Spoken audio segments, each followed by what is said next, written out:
Welcome back. This is another edition of Pages Promotions Virtual Book Festival Autumn 2020, a production of Indie Reads TV. We find our home on CNM TV in Troy, Michigan.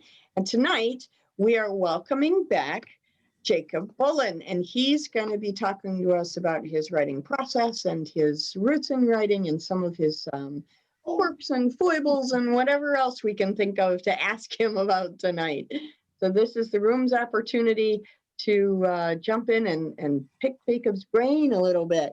So everybody feel free to turn your microphones on. I'm going to start everything off because I was fortunate enough to read Unbound not long ago, which is Jacob's Viking epic saga, book one in what he promises will be a series of books. Betrayer is the next book in the series, Jacob, is that correct? Yes. Okay, so I'm looking forward to that. One of the things that you did in your book was that really caught me, and I'm curious about how you came up with this idea, because I don't see it very often, if ever, and that is you marked the passage of time for your characters not with the trope typical things like the phases of the moon or sunrise and sunset.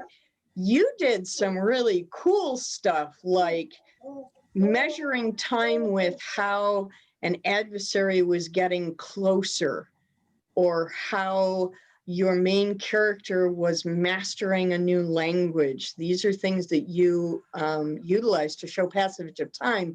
Well, they're not actually telling us how much time has gone by, which I thought was really cool. But I'm wondering how you got the idea to show time that way. I think it was just because I don't see it. We've talked before about writing things that are typical for the genres that we work in. I don't like following trends. So the fact that I haven't seen that in a lot of things I've read was most of the reason why I went that route. So was that a conscious choice for you to pass time in a different way, or did it just come organically through the writing process? I actually wrote it out with marking the passage of time with days, so on and so forth, and I just deleted that out after it was all written. So I wrote it all out at once, and then I deleted as I went to eliminate the unnecessary pieces. That's awesome. That's it. For anyone, if you haven't read Jacob yet, you really need to, for this thing, if nothing else. And there's a whole laundry list of reasons I could give you to read Jacob. But if you want to see a really cool way to mark passage of time in your novels, he does just an extraordinary job. So I know I'm gushing here, Jacob, but it's really cool what you did. I wouldn't have thought of doing it that way. And to eliminate the actual, it's that show versus tell thing. You weren't telling us time was passing. We had to organically feel it. And it made the story so much richer for it. So thank you for doing that. Does anyone else have questions for Jacob?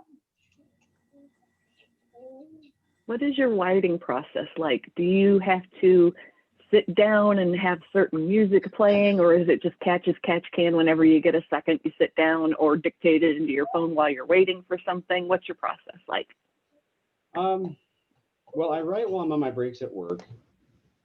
I have a Bluetooth keyboard that I use. It attaches to my phone, kind of turns my phone into a laptop. So I actually finished Betrayer yesterday through that. Otherwise, yeah, it's just whenever I can grab a few minutes here or there. I know Christian's favorite series is not my favorite type of series. I really have to be in the mood for that. And it's usually metal music or something I listen to there. I love writing in the rain. I don't know if that's Oh, yeah. I have a covered porch and I spend a lot of time out there. That's very cool. I love the rain too. Do you have natural white noise? Yeah. Do you have a music playlist that you use at all? Not so much anymore. I used to go and make a playlist per book, and it just ended up being a lot of the same songs anyway. So okay. Kind of like the randomized YouTube lists. Okay. Awesome. Any other questions for Jacob? No? I have another one. I feel like Yeah, I'm being a hog though for all No, of no, these. go ahead. So one of my favorite things to always talk to people about, because it's one of my favorite things, is research. So where do you go? What do you use? What's something that might make people say, oh, wow, I never thought that you could use that as a source of research? Well, with Unbound in particular, I picked up a book by Neil Gaiman. It's actually about Viking mythology. I've already been, Is that his book, Norse Mythology, Jacob? yes. Yeah, Yes. yeah, it was so But cool. I read through that. I've already been well versed in Norse mythology. Been following it since I was a kid. I mean, I do a lot of cross referencing online. Reading books is still my favorite way. Awesome. Any other questions? Okay, so we just finished the edits on your repub for Beyond the Amaranth Veil. Yes. And I read Unbound, and I love both stories. They have some really incredible characters in them. You write really rich, full, three-dimensional people, which is a big reason why I love your writing so much. So here's a question. Out of the characters from either or both books, who can you imagine being a housemate with? And why would that situation work or not work? Yeah. Christian's giggling in the background. Yeah. Who would you find yourself being a housemate with, and how would that work or not work? I think I would take Aya from Unbound. That would just be an adventure on its own. Okay, explain to people who haven't read the book, explain a little bit about her character and why you think she would make a good housemate. So Aya is one of the Kresh. She's a native people that are more primitive than the Vikings in Unbound. And I guess they're primitive in the sense that they aren't modernized as the Vikings are. They still have traditional values, beliefs. They're still more in touch with the earth than the Viking counterparts. God bless you. God bless you. Wow. I'm sensing there's a trend going, but I'm not going to do it. And she's one with the land, I guess, so to speak. And that was my whole childhood, was being out in the woods and exploring and just having an adventure every day. And I think that'd be a lot of fun in my adult life. Awesome. Yeah, she was a really vibrant character. I liked her a lot.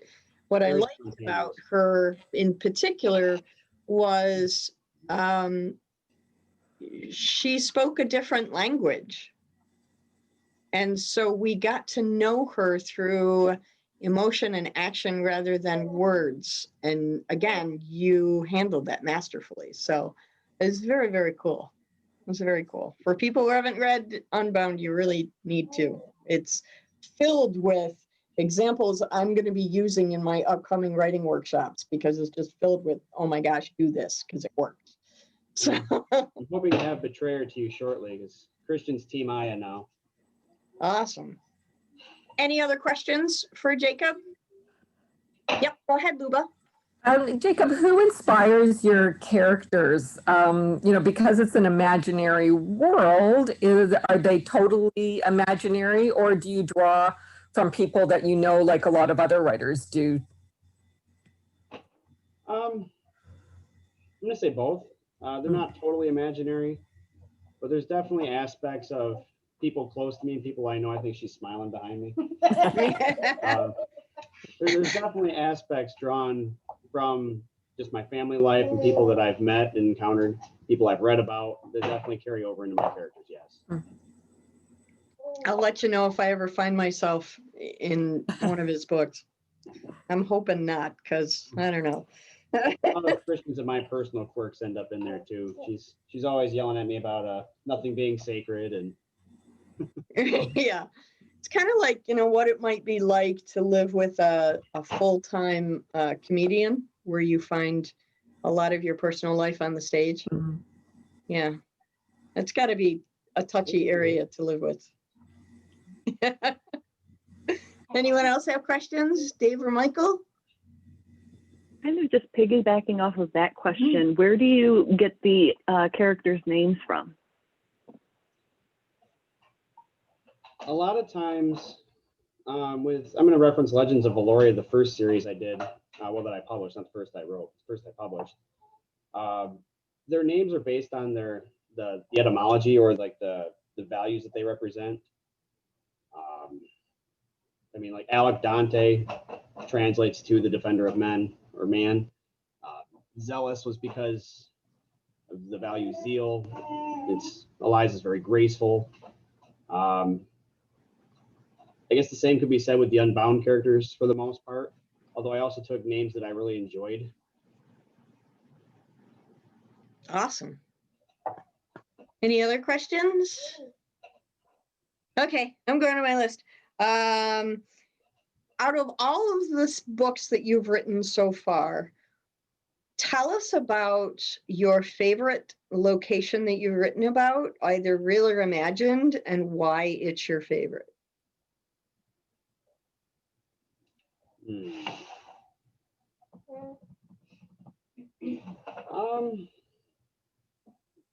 I want to say maybe the Amaranthine Realm, as in the edits that we're working on now. Mm-hmm. It's just it's a land where every impossible thing you could think of is a part of that realm. You have rivers that flow made of crystal. You have gemstones and everything else that form up the actual environment and the landscape. It just seems like it was a way that I could just kind of throw out ideas that I can't use anywhere else because they're impossible. Yeah, kind of physics defying a little bit. Yeah. But again, that's what makes your fantasy world so interesting. Thank you. I like the Cabal. You like the Cabal? She hasn't read that one yet. I know, but I'm just throwing it out there. I like the Cabal. Come on, no spoilers, Christian. Well, it's not a spoiler. It's just it's the main environment in the Brothers' Strife is about Tristan's sons going to school at the Cabal. It's very Hogwarts-esque. Very cool. But again, no spoilers. I haven't read it yet. That's the next thing I get to read. So, okay, here's a fun one. So, travel back in time and take into consideration that anything you do or say will not affect the current timeline, either negatively or positively. What year would you travel back to and why?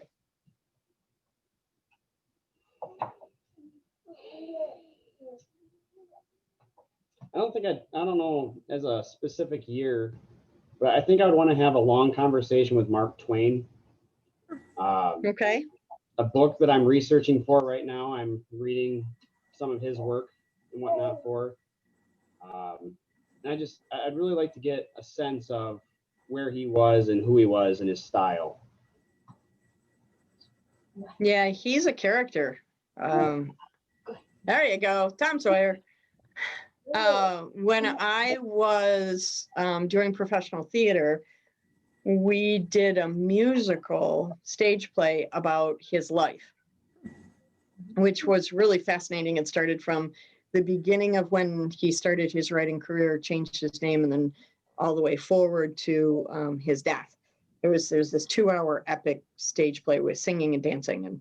And my son, he was about Logan's age at the time, he got to play Mark Twain's youngest daughter, Jean, in the play. We put him in a dress and we put him on stage, and it was super fun. So let's talk about the antithesis of that question now.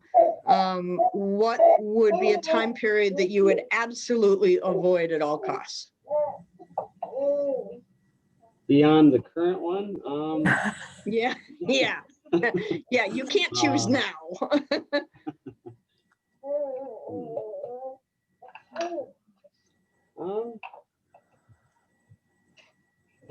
don't know. I think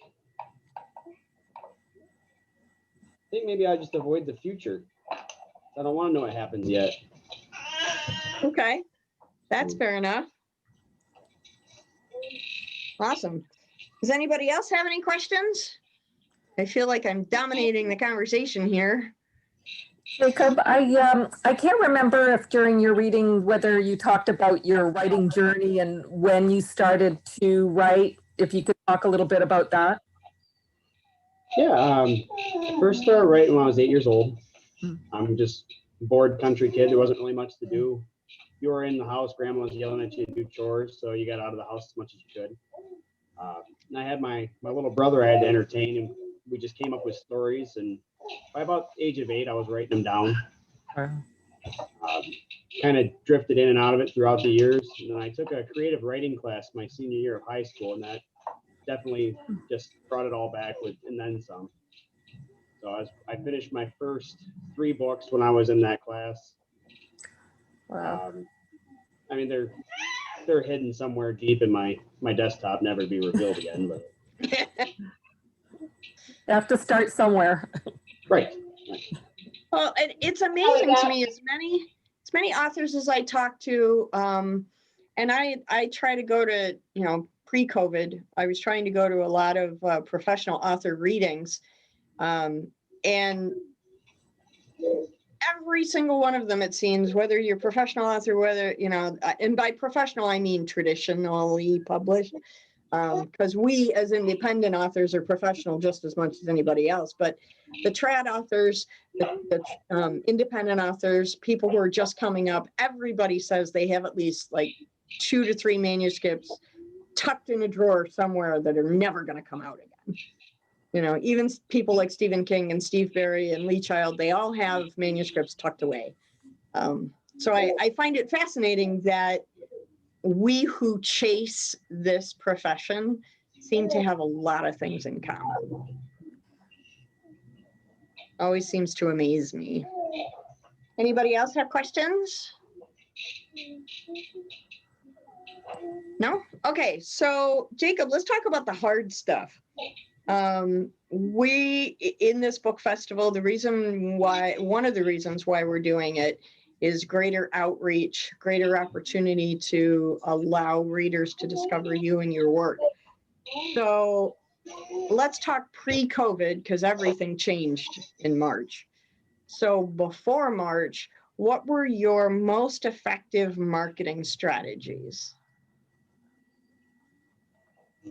Going to festivals was the biggest one. This would have been my first year as a vendor at Comic-Con. And that got, both of my events through them got canceled. I've done a lot of book signings at libraries, a lot of arts and craft shows I've done signings at. I guess that's where I'm familiar with. I mean, I used to do a lot of craft shows with my grandmother when I was young. That was my first part-time job, was selling crafts. So. Okay. Kate, you look like you have a question. I see that in your eyes. Yes? No? No. Okay. What else do I have on my list? Oh, here's one I like. Okay, so think about your heroes and your villains. What's something that you used when you were writing to drive your heroes and villains in their stories, but something that you didn't overtly reveal on the page to your reader, but you used that aspect to make them more dimensional? Well, I guess without spoiling too much, I've had a villain and a hero that were father and son. I've had, I always like to have villains that you can kind of, you can see their point and you can agree with them. Okay. And then a hero that seems kind of irrational in their approach to things. I don't know if that's answering your question, though. Yeah, that kind of is. What was the question? What are things I've used to drive my heroes and villains that I didn't tell the reader initially? A lot of times it's relationships, emotional ties, commonalities. Okay. Anybody else?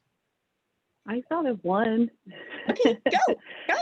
if if Diana was to hand you a magic wand right this second, and you had one wish that could just really help you out, it could be absolutely anything in terms of your writing life or how you write or obstacles that you're still struggling to overcome. You have one wish with this magic wand, what would it be? Honestly, just the opportunity to pursue what I'm doing more. I mean, I work 60, 70 hours a week in a factory, and I try to squeeze in the book life in between. So just being able to break away from that 60, 70 hour week and have a little bit more time to work on my writing, a little more time with my family, I think that's really all I need. It's just time and leverage. So, hi, Ashlyn.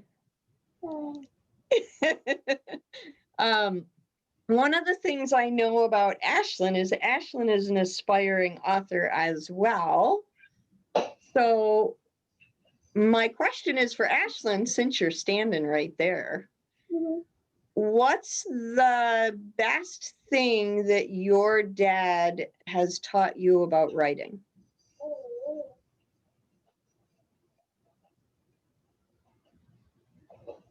I know, it's a hard question.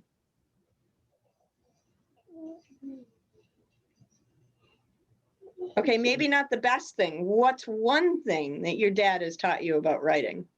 Because I know sometimes it's hard to choose the best. Well,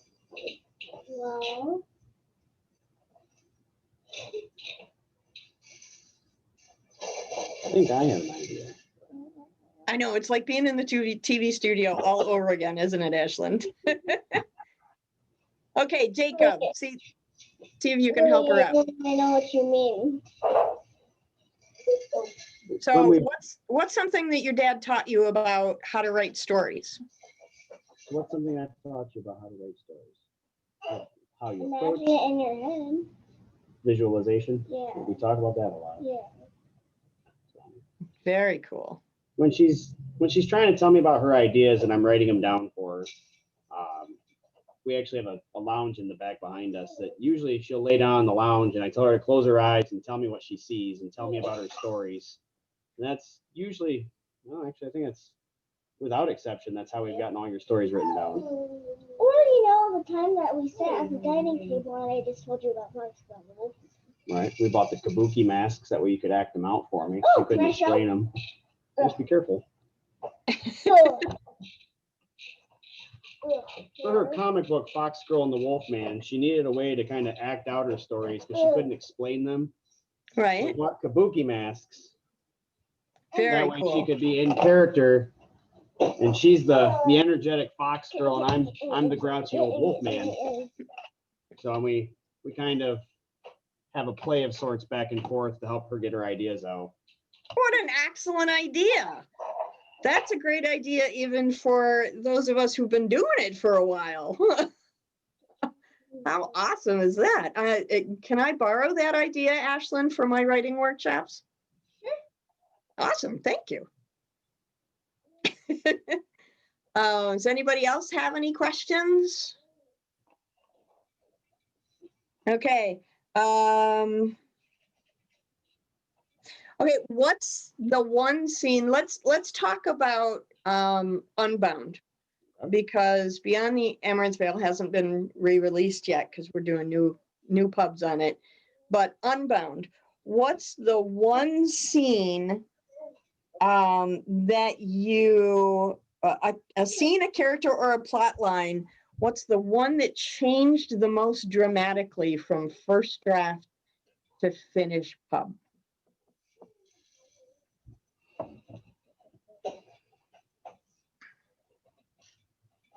What scene changed the most from first draft to finished product? Scene or character or plot line? What's something that was really a dramatic shift when you were going through the edit process? I'm gonna say it was probably Ulf, the kind of the mentor character in the first book. Okay. Initially, he wasn't going to be as sympathetic to the Crash as what he ends up being. He was going to be just typical Viking, just conquer, pillage, raid, like a lot of the other ones are in the story. And it kind of put Volley in an odd spot, being the only one that wanted to see things differently or wanted to think differently. So I think changing Ulf to be that more sympathetic character, even though he has to keep on this mask of being traditional, was probably the biggest change of any of the characters, which Awesome. makes his scenes, as you know them, a little more difficult. Yeah, it completely changes the perspective for me looking back on his book. So now everybody take that little tidbit of information, go get Unbound, read it so that you can watch the progression of this character because it's super cool. And it also helps us to understand him for the sequel coming out soon. That's why I like to ask questions like that so that I can look for the Easter eggs before you plant them, because I'm just weird like that. We're coming close to the end of our time together tonight. Does anybody else have any final questions or thoughts or comments? No? Okay, I have one last question for Ashlyn. Hey, Ashlyn, where'd you go? There you are. Okay, you ready? Listen real close. You ready? A duck walks into a bookshop. What does he say to the bookshop owner?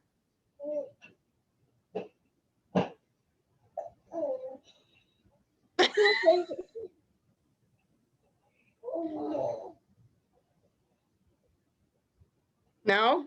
What do you think he'd say? Have any books, sir? Well done. Jacob, you get to answer the same question. A duck walks into a bookshop. What does he ask the bookseller? You should have thought about that one every time, I guess. Well, you know the answer, huh? Uh-huh. So I didn't think there was an answer. But No? I got nothing. Yeah. I got nothing. Okay. Well, you write about Vikings, not ducks, so I'll forgive you just this one. Can I? Of course, go ahead. Go ahead. Do you have any Do you have any ducks? Duck books? duck books? Duck books. Thank you so much for your time tonight, everyone. Christian, thanks for hanging out with us too. I appreciate the whole family being involved. I love that you two support literature in your household, and I just really can't stress that enough. But I think it's absolutely awesome that you guys are a writing family. So thank you for that. All right, so we're going to call this end for today. We have a lot more coming up this month. We have more conversations with authors.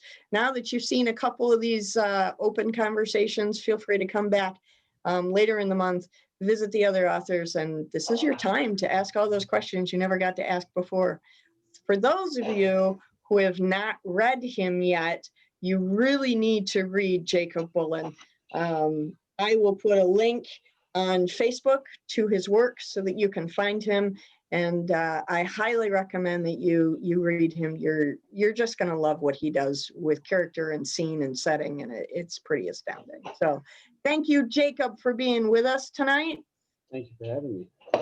This has been Pages Promotions Virtual Book Festival Autumn 2020, a production of Indie Reads TV, and we find our home on CNM TV in Troy, Michigan. Thank you, everybody, for coming out. Have a wonderful night. Bye-bye. Bye.